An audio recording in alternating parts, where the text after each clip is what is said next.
Good, well, technically, good morning still. Thank you for the opportunity to come before you all. I have been given fair warnings on time, so I will move through this expeditiously, but want to make sure that you are updated on the most recent accomplishments of our division. Could you, Dr. Gayles, move the microphone a little closer? Okay. Good, thanks. Make sure that you are aware of our most recent accomplishments, the issues and the landscape that we face within the public health world, both on a local and state level, as well as some of our future directions, and that I'm sure are consistent with some of the issues that you all have raised during your work. Next slide.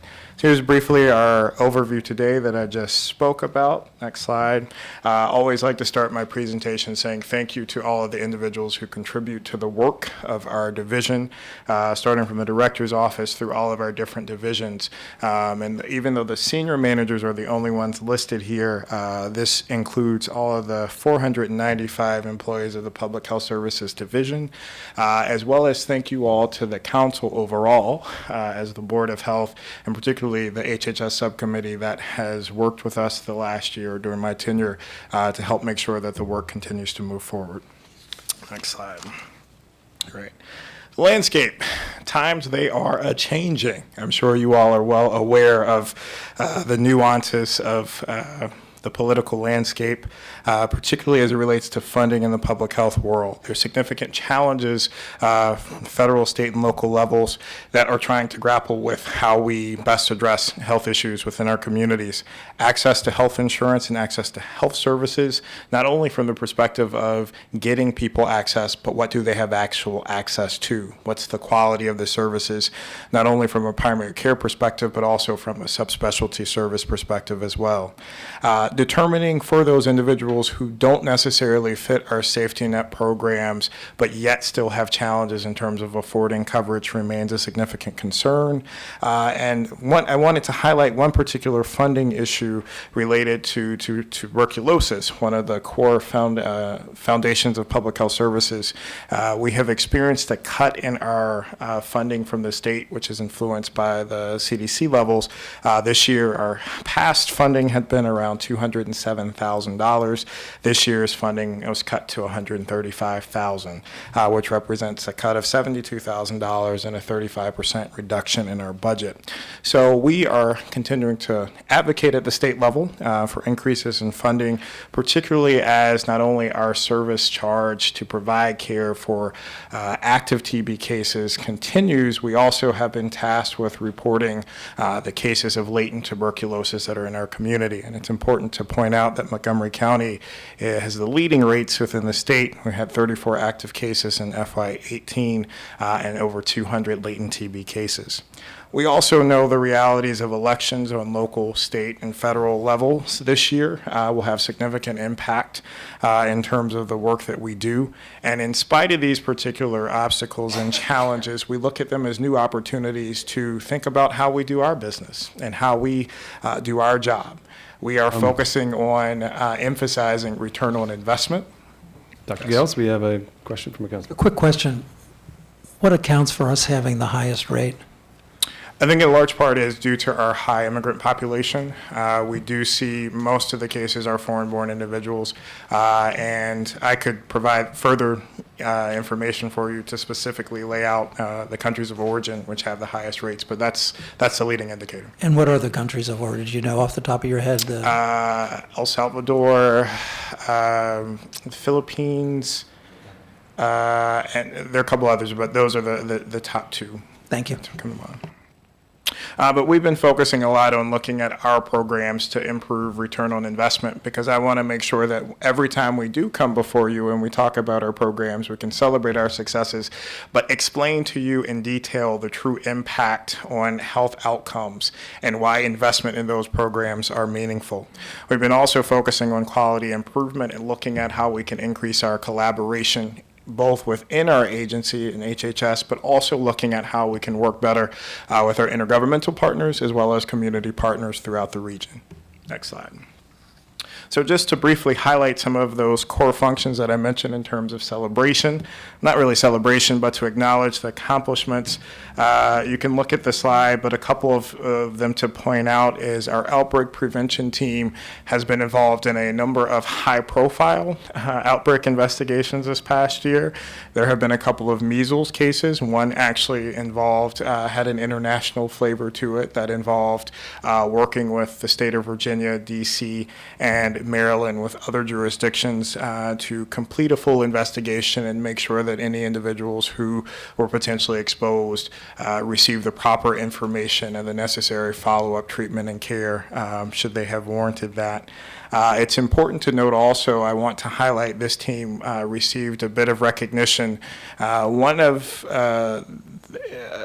family member of one of the individuals or who was potentially involved in one of our investigations was so impressed with the team's performance, and that individual happened to work with the State Department. And the State Department was conducting a visit with over 30 foreign public health officials from other countries coming here to study our government processes, and wanted to bring them to our program and have our staff talk about how we do the work that we do. And so that's exciting, and wanted to make sure to highlight that. We continue to provide great services in terms of making sure that individuals have access to preventative services and chronic disease management. You'll see the number of preventative cancer screenings we did, and the number in parentheses represents the number of cancers that were found as a result of those services. And all of those individuals were linked to follow-up care. Unfortunately, I don't have the follow-up information in terms of their treatment successes and prognosis, but we were able to get those individuals into care. And I also want to highlight that I left off a 0 for the school health services. We saw over 650,000 student visits to our school health and wellness centers in FY18, and I'm sure Joan Glick would be remiss if I did not highlight that and make sure that that 0 was added. And also want to highlight, as you know, this year, starting July 1st, our licensing and regulatory services team started the short-term residential licensing program, otherwise known as for Airbnb.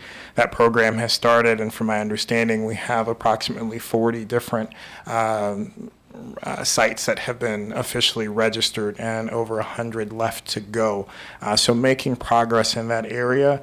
We continue to provide great services and care through our Montgomery Cares program, our maternity partnership program, and Care for Kids programs as well as through our robust dental services program. Next slide. All right. And some of the other... One moment, Dr. Gayles. Mr. Rice. I apologize, but on that last slide, I'd be remiss if, because we're getting close to school going back into session, talking about the immunizations. And I know we always struggle with making sure that our parents are taking their children to be immunized. I'm curious as to what the trend has been in terms of those numbers, and if you don't have it, if you could just let us know, get back to us. But I'm curious to see if those numbers have risen in terms of the immunizations that are provided by us versus ones that are provided by private providers, and where we see that trend going and where we might need to see additional resources being placed. So. Sure. Well, we last year we actually, I don't have this year's specific numbers, as we typically get those numbers at the beginning of the school year and then are able to go through and track who has what and who needs to get follow-up services. But I can say last year's numbers, we, even though we have the largest jurisdiction, the percentage of students who remained without immunizations was significantly smaller than our peer jurisdictions throughout the state. We have been talking over the last several weeks in terms of how we can, again, this is an area of collaboration and partnership, increase the collaboration with our community health centers and our school health centers to address the issue that you mentioned, so that we can take a more proactive approach as opposed to kind of waiting until they come into the doors. Yeah, and I think that data also, if you could give us regionally, how it falls also would be extremely helpful, because if we need to focus on certain neighborhoods, certain areas of the community where we see that there tends to be a little bit less of the follow-up, then we can really target those particular areas, not just with HHS and with MCPS, but also from our councilmanic districts and our offices as well, working with some of the other various local neighborhood entities to really try and drive out that, because I can guarantee you there's still a lot of people who don't understand that we have free immunizations that are available for their kids, and that they can get it done now while it's slow and things aren't going on. So, okay, thank you. And keep that theme in mind of targeted interventions driven by data. That will be something you will hear me talk about throughout the rest of the presentation. So, Those are the magic words. all right. So, just a couple of other points to highlight. We are going through the accreditation process through FAB, the Public Health Accreditation Board, and we have submitted all of our documentations with our application. The site visit is pending and will likely occur in September, sometime early fall. We have made some personnel hires are in the process. Particularly, I wanted to highlight these two, as these were two that were supported by you all and recommended to move forward. We're in the final stages of securing a dental director. I think we are negotiating the start date with the individual, who I'm really excited about. I think will be a great addition to the county. And we have also, and since I last spoken with you all, hired a food security manager and secured that position. And that individual has been in the role for, I think, approximately 2 months now. We've had a couple of successful grant opportunities to highlight babies born healthy through the state, and we have been selected as a recipient of a Robert Wood Johnson funded program, which is about all-in data, which I'll talk about shortly. Also wanted to highlight that we have made tremendous strides in terms of securing our partnerships with our academic partners in the region. We mentioned this in our past conversation. We are in the final stages of finalizing the agreement with University of Maryland, and hope to have students starting in the fall in terms of interning within our department, as well as some cross collaboration with our department folks doing some faculty level work within their different departments. We have started discussions with George Washington University, their School of Public Health, and have had ongoing conversations with University of Maryland, the Shady Groves campuses, about how we could potentially utilize that space to increase access to primary care services and dental services, two important services that we provide. Next slide. Just briefly, the Babies Born Healthy funding mechanism is important to highlight because traditionally Montgomery County has not been seen as a high-risk, high-need place, particularly as it relates to maternal mortality and infant mortality. We know, though, that there are pockets within our community that are high-risk and high-need and do meet the threshold of the state definition. And for the first time, at least in a long time, the state recognizes, particularly as it relates to this issue, and had this funding mechanism available. And I'm happy to say that we applied and we were selected as a recipient. This will allow us to, again, figure out how to utilize data better to identify what particular pockets within our community do meet the definition of high risk, high need, and how we can tailor services to those particular areas to make sure that they get early prenatal visits, continued postnatal visits as well, and make sure that the mothers and the children have successful outcomes. So this is new. I don't have any data yet as we get the logistics in place, but our goal is to identify 2 high need zip code areas, pilot a program, and then use that data to scale up and expand to the rest of the county. Next slide.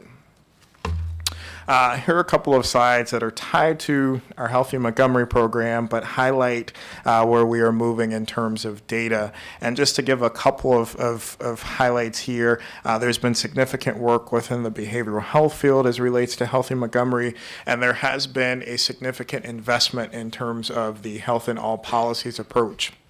I know that equity is something that is important to the council, both in terms of conversations that we've had before, as well as the significant level of investment and work that you all are investing in the future moving forward.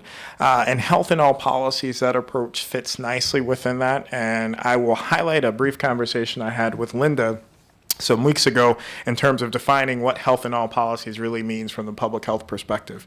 From our perspective, it means that we are using data to better identify what communities are in need, particularly as it relates to specific health outcomes and health issues.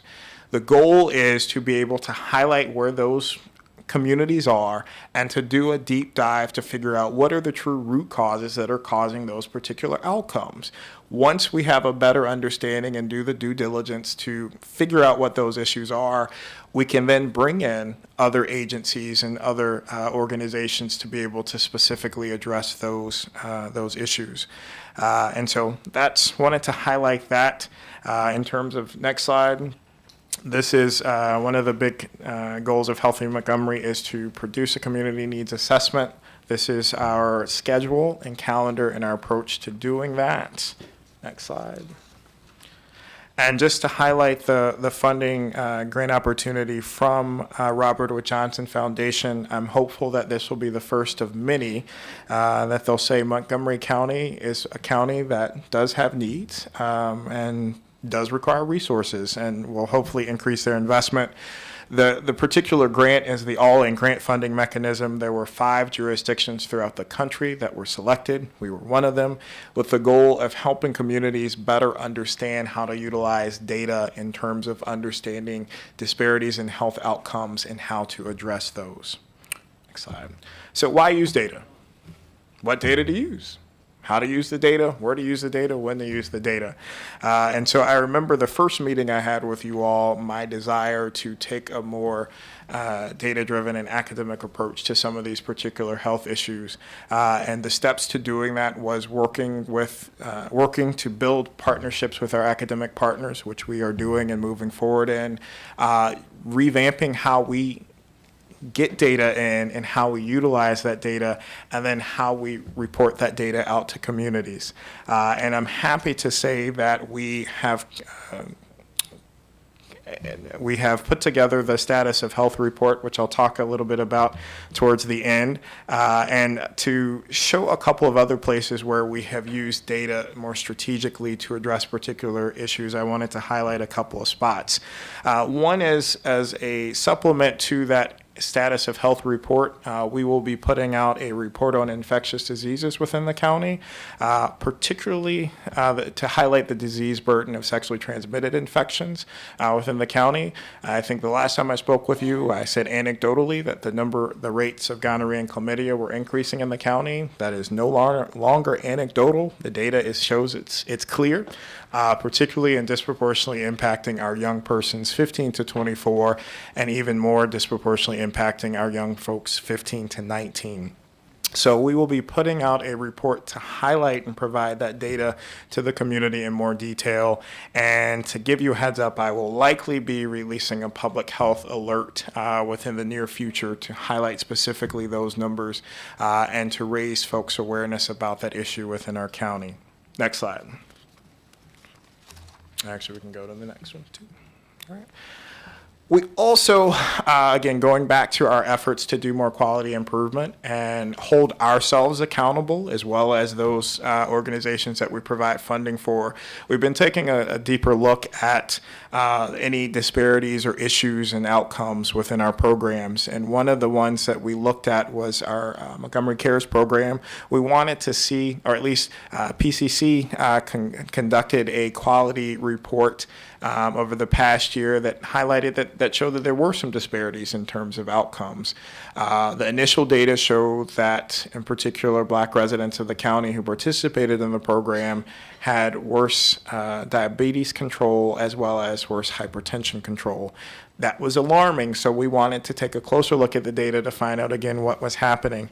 When we looked at the data more closely, we actually found a little bit of a different story in reframing and asking the question differently.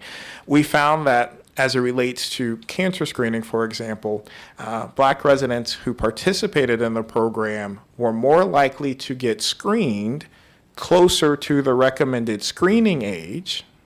However, or having higher mortality rates due to their cancer diagnosis, which then introduces another question to say, well, why is that happening? Is it a question of access to specialty care? I don't think it's an issue in terms of genetic factors with particular cancers, but I use that as an example of, again, taking a deeper dive and looking at the data to ask the right questions and figure out what data we need to better be able to create the targeted interventions we need to address those particular health outcome issues. Next slide. Similarly, we have been looking at how to utilize our school health and wellness centers as an extension of care services provisions within our community. And as opposed to just saying we're going to open up shops at different locations. And you will hear about this in one of the fellows' presentations, so I will not steal her thunder. I will just mention that this was a project. Yes, she is. And so I'm just you will see this slide later. But what we wanted to do was to say, what does the data show in terms of the true health needs of those communities? So that will guide the approach we take in terms of recruiting the types of services we need to address the health issues of those particular communities. Again, identifying a new particular pathway to increasing access to services that folks need within the communities. So stay tuned to the presentation to come with more details. All right, next slide. And one of the last innovative ways that we're utilizing data is, you may have heard, want to celebrate this, that we are the #1 county in terms of health in Maryland. We have been for some time. But when we looked at that data, again, we know that there are pockets within the community that still have need. And the county health ranking system utilizes overall averages. And so if you look at overall averages, we're going to be doing pretty well for a while, just based upon the math. But again, we wanted to take a closer look to see where in the county is there still need, and where are the communities that don't perform at that overall average, and how do we introduce those conversations to really figure out what the root causes are that are driving those health outcomes. And so, next slide. We've been looking at the state of Missouri utilized a new modified algorithm to take a closer look within their state to look at county differences.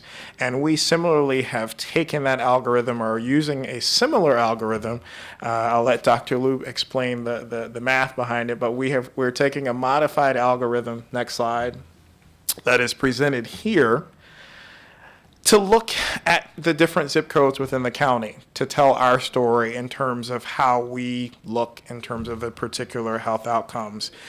This is still in the works, so just have a couple of prelim slides to highlight and showcase what this will look like once it's completed. Next slide. So this first one is looking at the number of years of productive life lost per 100,000 folks. The red colors are the communities that have the highest number of years of productive life lost. And what we're looking at is basically, you're saying, all right, you're taking the median life expectancy and subtracting, for each individual that dies, subtracting their age to figure out how many life years are lost before they reach that median life expectancy. And so when we're looking at this overall, the county average, the county average is 3,704 life years lost collectively per 100,000 people. And that would, if we colored the entire county, it's showing up gray on your slide, but it's a green, the grayish green color. The entire county would be that color. But when you look at specific zip codes, again, the red color has a higher number, meaning that it has a higher number of individuals who are dying before, or when you look at the collective number of years lost before that median life expectancy, and the blue number represents the best. We have been working with the Council on Governments to get data to highlight life expectancy, comparing our county versus other jurisdictions within the state. And again, that is something that we're working on, that hopefully the next time I speak with you all, we'll have more in-depth data to highlight that and tell that story. Next slide. Similarly, when we look at low birth weight deliveries within the county, the county-wide average is 7.3, which would qualify for the gold yellowish color. So you can imagine if we did the overall county, it would all be yellow. And again, that's kind of third highest in terms of outcomes. But you can see again, and this highlights, and will be highlighted within our maternal mortality and morbidity and infant mortality work, that there are communities that are having a higher percentage of low birth weight deliveries, which is similar with our infant mortality data. So you see the red communities are having those higher percentages compared to the rest. Next slide. Again, teen birth rate, we look at, this is another example, the county-wide average is 11.8, which would be yellow. So imagine the entire county overall average would be yellow. But when you pull that out, you do see some zip codes within the county who are red that have higher percentages of teen birth rates compared to others. Next slide. And this is an example of the income within our county. The median income, based upon the data that we had, was $99,497, which would be yellow. Again, imagine the overall county would be yellow. The counties, this time the blue switches. So the zip codes that are blue actually have the highest median income compared to the overall average. And last slide, or next slide. This is looking at injury deaths. Again, the overall average for the countywide average is 34.8, which would, again, it's looking grayish green on your slide, but imagine the overall county would be the grayish green color. And again, you see there are zip codes that are yellowish gold or red, which have higher injury death rates compared to other areas within the county. So again, this is just an example of how we're utilizing data to tell a more in-depth story, because if we only look at the overall averages, lots of folks would say, we don't have any need here, we don't have any problems, and we all know that that's not true. So we are looking at how to utilize and operationalize this data better, which goes to the next slide, into our health report. And I will say that this is not the first health report that the county has produced, but the first that has been comprehensive in this nature, offering comparisons to the state, the national level, as well as the healthy people goals. I'm pretty sure we sent a copy when it was first released a couple of months ago, but wanted to just highlight a couple of areas of concern. Next slide. This is the level of different health topics that we addressed in the report. Next slide. This provides a summary of our mortality, and consistently cancer and heart disease have been the leading causes of death within the county for the last several years. That highlights, again, the partnership and the need for enhanced prevention and chronic disease management and prevention services and promotion within the county. And that's what we are working to do to beef up our division and beef up what we are doing in terms of outreach in those areas. Next slide. And these two leading causes of death hold true even when you break it down by race within the county. Next slide. Next two slides, we'll talk about summary of hospitalizations, and I want to highlight we have a great Division of Behavioral Health and Crisis Services, and this slide underscores and emphasizes the need for their continued presence and support both on a local and a state level. 3 of the top 10 leading causes of hospitalization by year across the last 3 to 4 years have been mental health related issues. So mental health in general, substance use, and suicide. And again, this underscores the importance why there needs to be continued resources there, because we know even on a state level, one of the consistent challenges is providing inpatient support and inpatient beds. And so this underscores that issue. Next slide. Conversely, we also see 4, actually if you include cancer, 5 of the top 10 hospitalization reasons are tied to chronic disease. Preventable diseases per se. And so one of the things we want to emphasize as well is how do we increase and support primary care services to support individuals with chronic disease, both from the perspective of preventative services, as well as once individuals do have this condition, making sure that they have the resources to properly manage their diseases, because we know that even within chronic diseases, with proper management, health outcomes can be improved, which will thereby decrease the number of hospitalizations, decrease the number of utilizations of the emergency room for the types of follow-up services that these individuals need. Next slide. And just briefly to have, there's a larger conversation, and I know I don't have much time here, but hopefully it will be an ongoing conversation to discuss the impact of social determinants of health on health outcomes. Poverty is a measure that we frequently use, but we know that even when controlling for poverty, we still see significant disparities in outcomes. And so I am hopeful that the conversation will move forward. At least the perspective that we're taking from public health services is framing this within a social justice perspective and looking at how structural issues, structural barriers contribute to health outcomes.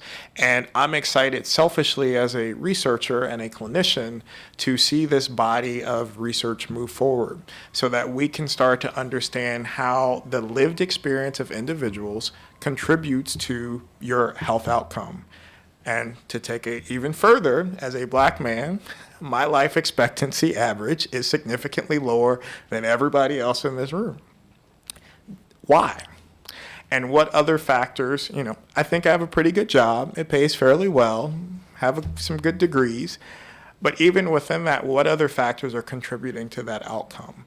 And how do we better understand that? And how do we operationalize the health in all policies approach and the relationships we have with other agencies to create policies that really, truly address that? And it's not just based upon race. We know that there are issues with gender. We know that there's issues with sexual identity, gender identity, country of origin. There's a whole list of other things. And again, not to hammer the data point, we hope to be able to better understand that, to provide the data to match with the ideology to be able to move forward and address these issues. Next slide. And this again highlights our median household income within the county. The darker areas have a higher median income than others. Next slide. We continue to have issues, but we're working on it in terms of addressing healthcare access in the county. And again, want to make sure that we don't always use access to primary care services as our only measure of success. It's important. We want to make sure that everyone does have access to primary care services, but certainly we don't want to lose in that conversation access to specialty services and access to quality primary care services, again, to make sure that people have healthy outcomes. Next slide. Just briefly, this highlights our birth rates and our teen adolescent birth rates in the county. The state average is 15. Overall, we have a lower rate, but when you pull that apart, even though the numbers are getting better, we see that Hispanic teens still have a significantly higher rate in comparison to their peers across the county.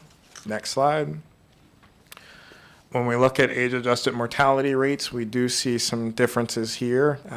Blacks in Montgomery County have a higher age-adjusted mortality rate than their peers, as well as men in the county have higher age-adjusted mortality rate than compared to women. What is that again? Age-adjusted mortality? Age-adjusted mortality rate. So one measure that you can use to look at death rates is just the crude death rate, to say our community had 500 deaths this year versus others. But it doesn't take into consideration the age distribution within your population. So if you are a community that has a significant elderly population, we know that's when most people die. So if 90% of your population is elderly, you're probably going to have a higher death rate because that's when people die. Conversely, if your community had 90% 18 to 35-year-olds, your numbers are going to look different. So what age adjustment does, it allows for that to take into consideration the distribution and says that if everybody had the same age distribution within their particular group, what are your numbers going to look like? So it's a way of standardizing things. A little bit more, just a measure. Next slide. So when we look at maternal and infant health, as we've talked about before, again, we perform better than the state and national average, but we do know that there are disparities in terms of when you look by race, in terms of the percentage of low and very low birth weight babies born, as well as we actually reframe this to when there has been a national conversation around maternal mortality, particularly with Black women in the country, we looked at our data and we did not have a lot of Black mothers dying within the first year of delivery. But what we did see were significant disparities in terms of maternal morbidity. So Black and Latino women were having higher rates or were more likely to have complicated pregnancies and severe pregnancy outcomes, which translates into low birth weight babies. And those babies are the ones who are at highest risk for dying within that first year of life. So we know that again, this is a good frame of data, is instead of saying, hey, we don't have that many deaths in our county, so we don't need to worry about it, asking a different question and saying, no, we do have issues with high rates of complicated pregnancies. What services do we need to go go out and address those issues? Next slide.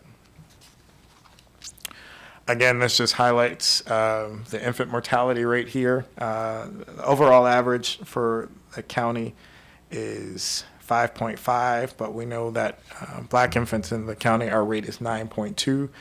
The national average is approximately 14 for black infants. And so even we're doing better than the national average, it's still not good enough in terms of that's a disparity in terms of that particular outcome. Next slide. And to put that within the context of geography, the areas that are circled in red represent, if you think back to that initial inter-county graphic that we provided, these are those high-risk, high-need area zip codes there. And that will serve as, at least a couple of those will serve as the focus of our pilot to figure out ways to better engage the community to address those particular outcomes. Next slide.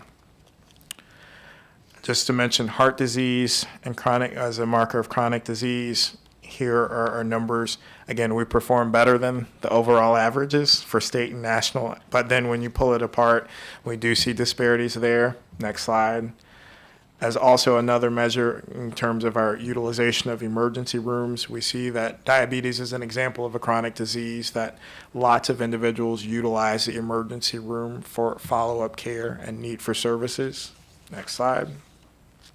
And this is a geographic representation of those pockets within our community that have significantly higher ER-related visits, secondary to diabetes, again, as a harbinger for chronic disease in comparison to other jurisdictions.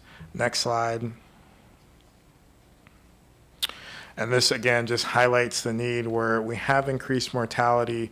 And this is using lung disease as an example. We have increased This is using lung disease as an example of cancer-related deaths within the county. We perform better than the overall averages. But as I mentioned before, even when looking at our Montgomery Cares program, we saw that even though individuals were getting their screens earlier or closer to the determined time, they were still having higher mortality rates.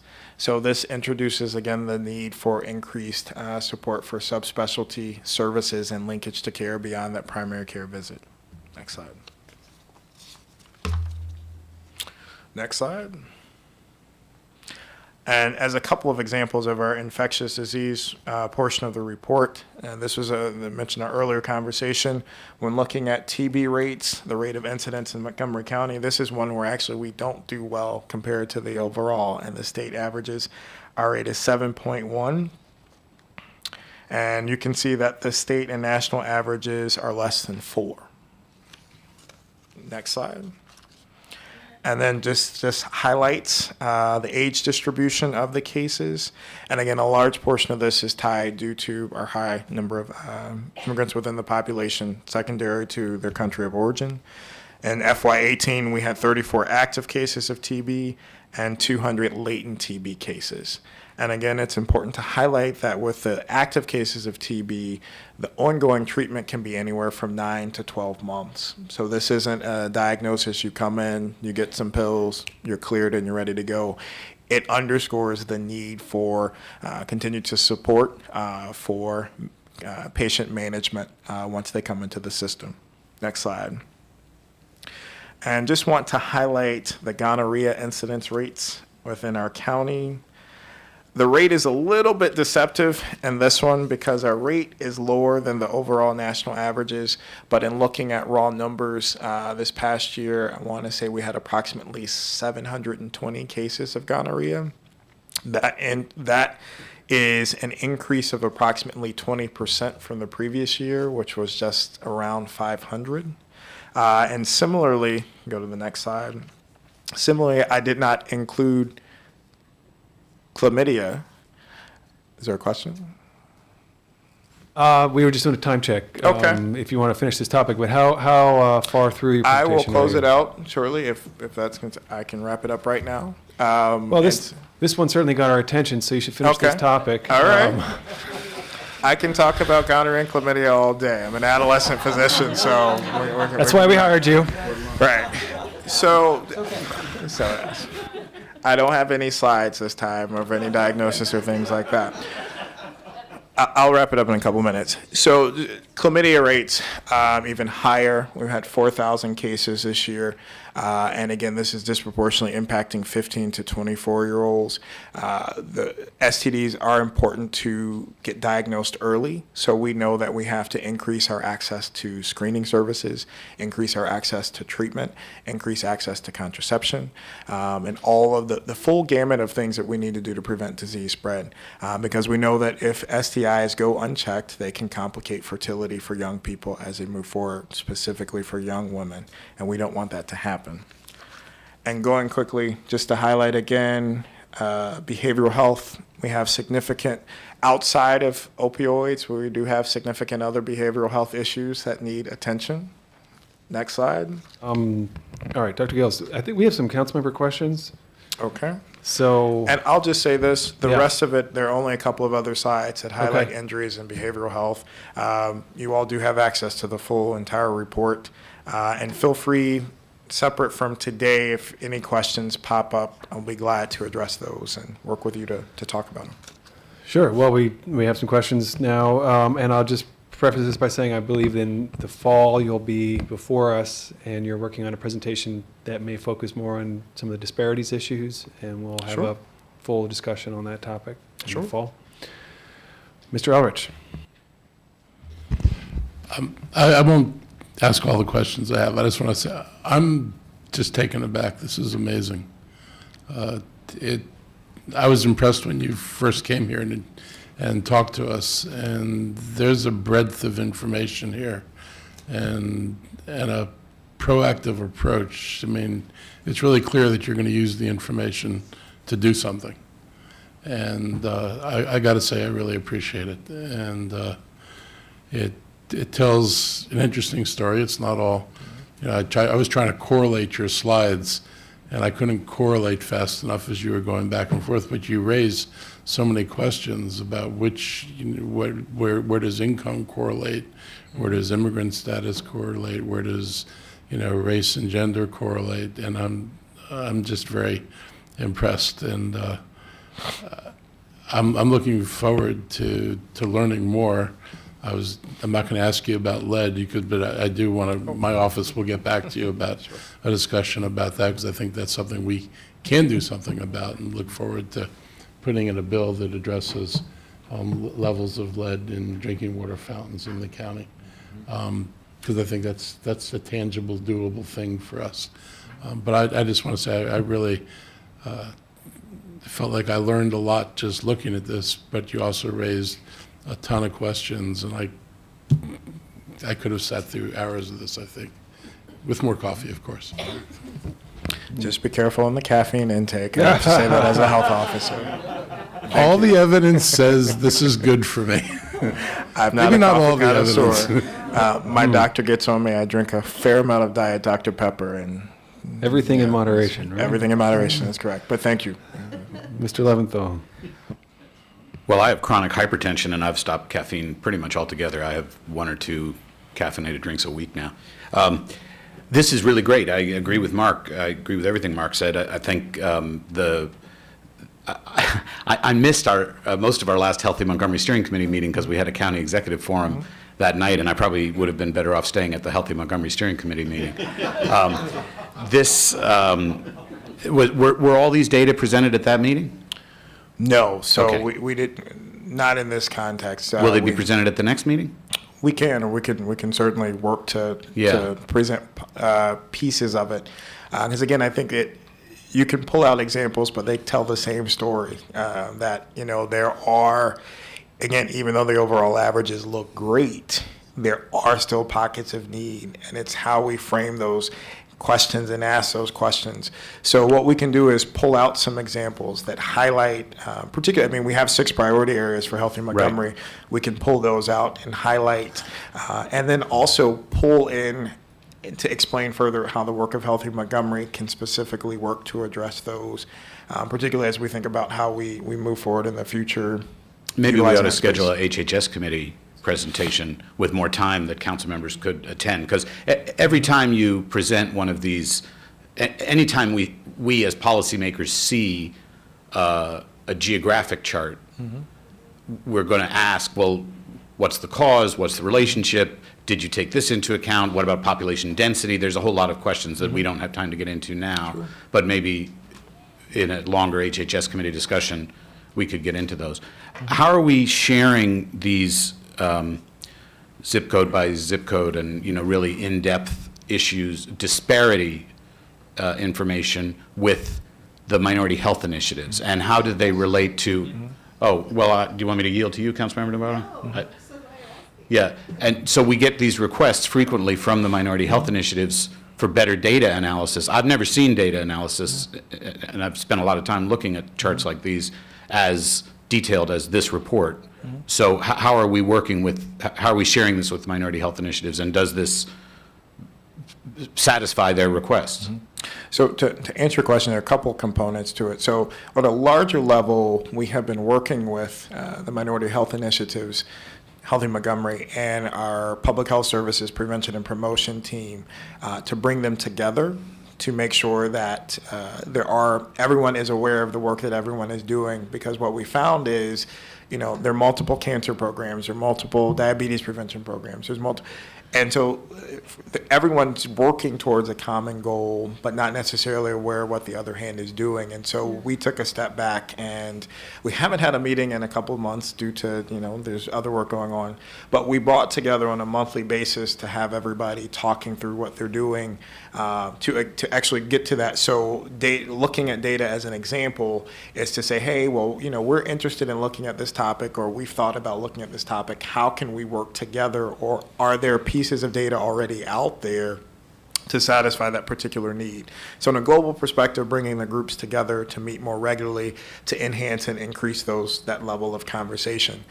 As it relates to the annual health report, we have shared this with each of the different groups.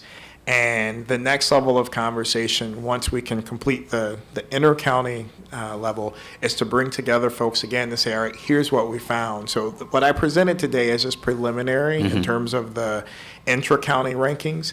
We don't have all of the data completed, but certainly once we do, that will serve as kind of the template to have that next level of conversation. So what you mentioned is the goal is to get to the point where we can say community X has been identified as having a disparate outcome in terms of diabetes or maternal mortality, those kinds of things. And then to have the conversations, to pull together the folks who would be meaningful in contributing to that conversation to talk about, well, what's really driving this? Does the data say it's a transportation issue? Is it an education issue? Is it a housing issue? And once we can get the data to say it's really this right here, we can present to council or present to whatever other agency to say, here's the identified need. Let's talk about how we can work with that particular agency or policy to address it. So that's the direction we're going.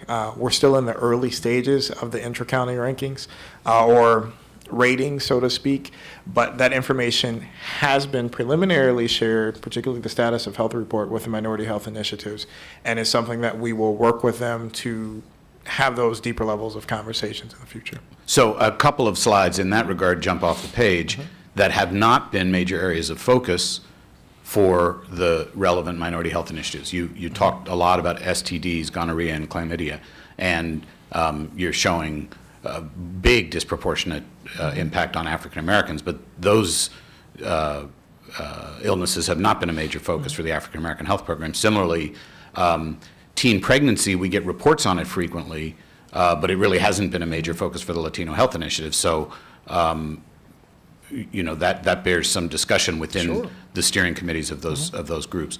The other issue, and we can go. I really would like to schedule a HHS committee meeting to go into this in greater detail. But cancer and heart disease are the leading killers on Earth.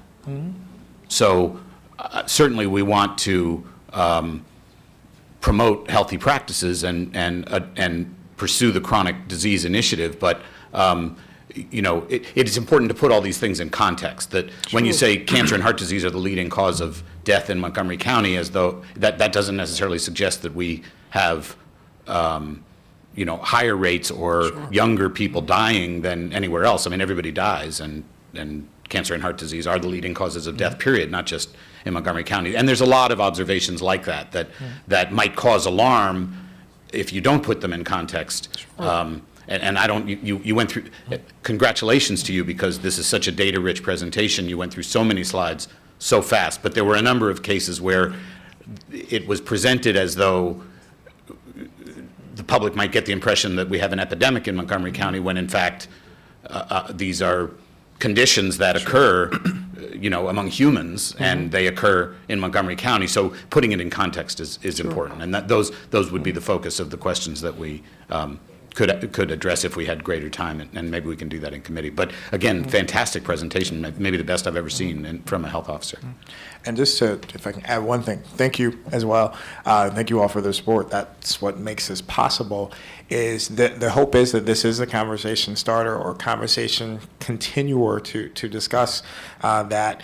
And what we want to do is, again, those are the leading causes of death. But what we can do is have a conversation to say, within Montgomery County, what drives it? Is it an issue of people not getting screened, or they're getting screened too late and they're getting later diagnoses? Or is it they're not getting, they get screened early, but then they don't get access to specialty services? So, again, having the more specific conversation that's germane to Montgomery County to figure out what drives that for us. I agree, and also disparities among subpopulations. Sure. So, and that's historically been the focus, is whether, certain demographic groups are dying at younger ages or dying at a higher rate. But, sadly, the death rate among humans is 100%. Everybody's going to die of something. We all get there. That's Georgia Cook. If you do this in committee and you're going to do a full, broader presentation, could we make sure we notice all of our health partners? Yes. So if they can't be there, people can watch this from at home? Yes. Because this is a big deal. Yeah, this is a great report. Yeah. Okay, thank you. Yeah. Ms. Navarro.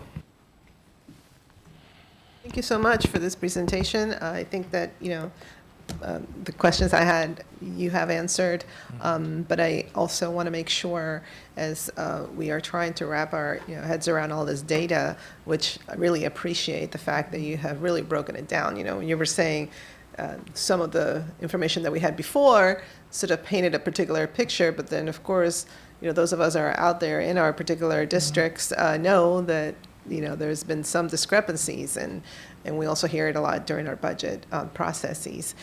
So to me, one of the biggest areas of interest is how are we really collaborating, leveraging, and aligning. So this conversation about the minority health initiatives is really important, because I think that we should have this alignment versus what you described as sort of different groups and organizations or efforts, given the fact that we know that resources are not necessarily expanding rapidly.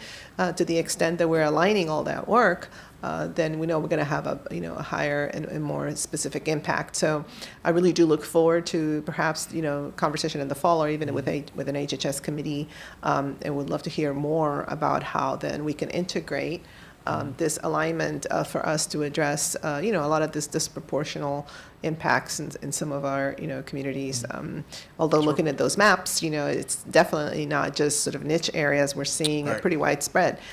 So then it begs the question of, should we continue to talk about it as sort of subgroups, or is this just who we are and what we need to do and retool? So I really do appreciate this. It's very rich, and I think, gives us a very nice blueprint. So look forward to those future conversations as well. Thank you. And our final comment or question, Mr. Rice.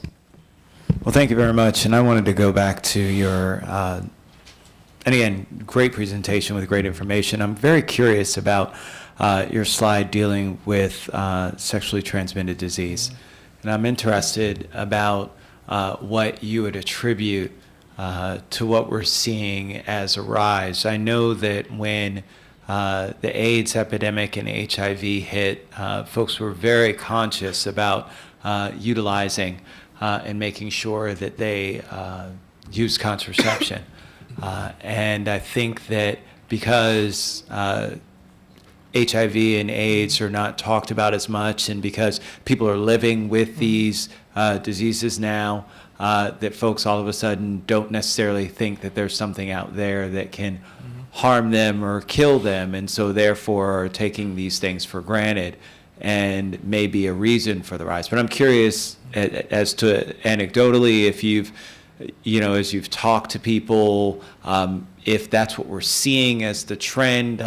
I'm concerned because it also deals with teen pregnancy and all kinds of other things, because if folks aren't using contraception and they're having sexually transmitted diseases, then it also means higher risk of teen pregnancy and other kinds of things, especially with the age group that you identified that we're seeing the increase in as well. So if you could talk a little bit about that.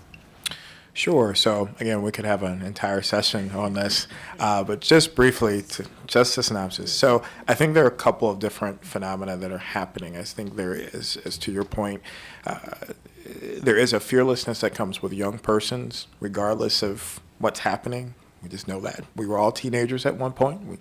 That kind of happens. In the context, I remember when I was a teenager,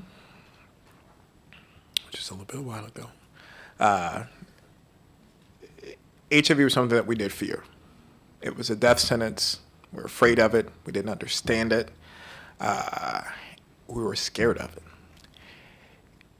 Fortunately, we treat it better.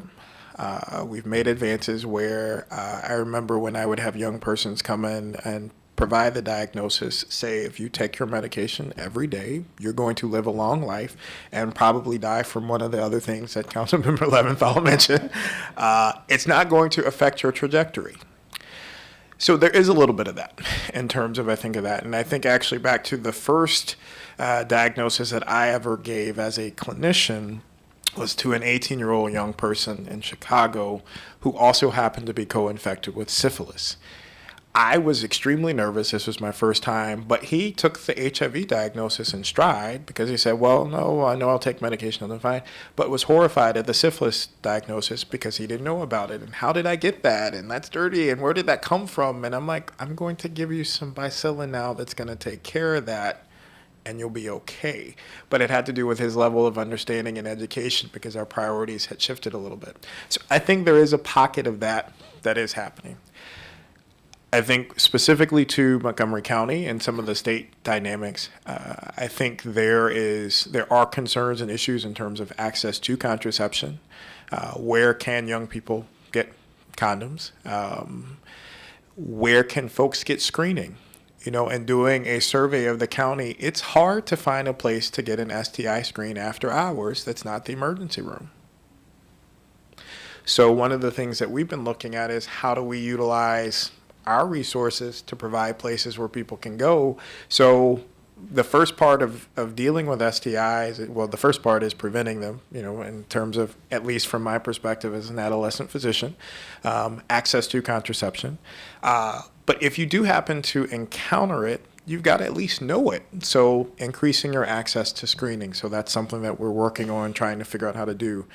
And then within that, increasing access to treatment. So you know that you have it, making sure that, again, this gets to the access to care piece, making sure that you have access to whatever treatment you need to address it, making sure that we have the staffing and support in place to be able to do disease intervention follow-up, to identify other partners who may be at risk, to make sure that they get screened and they get treated as needed. So I think it's a combination of a lot of those things. I think we do also need to have more candid conversations about sexual health because it's something that flies under the radar. It doesn't reach the level of alert and concern, which is why I'm probably going to be releasing a public health alert to say hi, just so you know. gonorrhea and chlamydia and syphilis haven't gone anywhere. They're actually increasing, to put it on people's radar so that they know. Thank you, Dr. Gayles. Appreciate your presentation today, and the work will continue at committee and at council in the fall, and we'll see you next time. Thank you.